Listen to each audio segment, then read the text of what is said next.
जय जय राधेश्याम, जय जय राधेश्याम, जय जय राधेश्याम। बंधुगण, श्रोतागण, भक्तगण, বৈষ্ণবগণ, আজকে যে বর্ণনাটা দিতে চলেছি সেটা হচ্ছে কি, যে এই যে দুয়ের মধ্যে পার্থক্যটা কি, পণ্ডিত এবং জ্ঞানী, এই দুয়ের মধ্যেও কিন্তু পার্থক্য আছে। পণ্ডিত আমরা বলি কাকে না, মাতৃবৎ পরদারেষু পরদ্রব্যেষু লোষ্ট্রবৎ আত্মবৎ সর্বভূতেষু যঃ পশ্যতি স পণ্ডিত।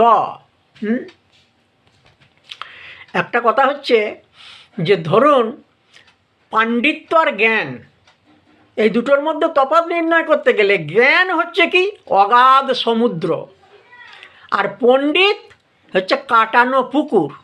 এইটা কিন্তু বুঝবেন। জ্ঞান হচ্ছে অগাধ সমুদ্র, যার কুল কিনারা নাই, যার তলদেশকে স্পর্শ করা যায় না, অতল স্পর্শী, তিনি হলেন জ্ঞানী। তাহলে জ্ঞান হচ্ছে শব্দটা সমুদ্র, অগাধ সমুদ্র, আর পণ্ডিত হচ্ছে কি না কাটানো পুকুর। তাহলে জ্ঞানের কথা বলা হয়েছে, গীতাতেও বলা হয়েছে ন হি জ্ঞানেন সদৃশ পবিত্রমিহ বিদ্যতে, গীতার ৪র্থ অধ্যায়ে বলে দেওয়া হয়েছে।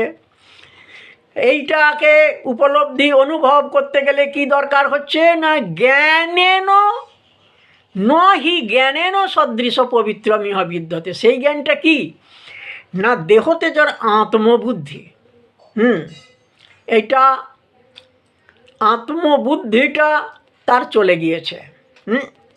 তাহলে ভগবত বুদ্ধিতে ভগবত জ্ঞান তার মধ্যে এসে গেছে।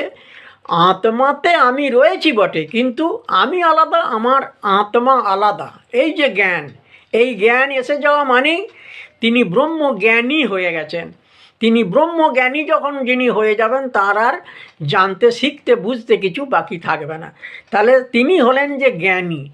আর পণ্ডিত, যে ওই যে বলা হলো মাতৃবৎ পরদারেষু, যিনি পরের ভার্যাকে, পরের রমণীকে, পরের পত্নীকে যিনি মাতৃবৎ জ্ঞান করে থাকেন। মাতৃবৎ পরদারেষু পরদ্রব্যেষু লোষ্ট্রবৎ, পরের জিনিসটা হচ্ছে লোষ্ট্র। লোষ্ট্র মানে হচ্ছে কিনা ঢিল, ঢিল, ঢিলা।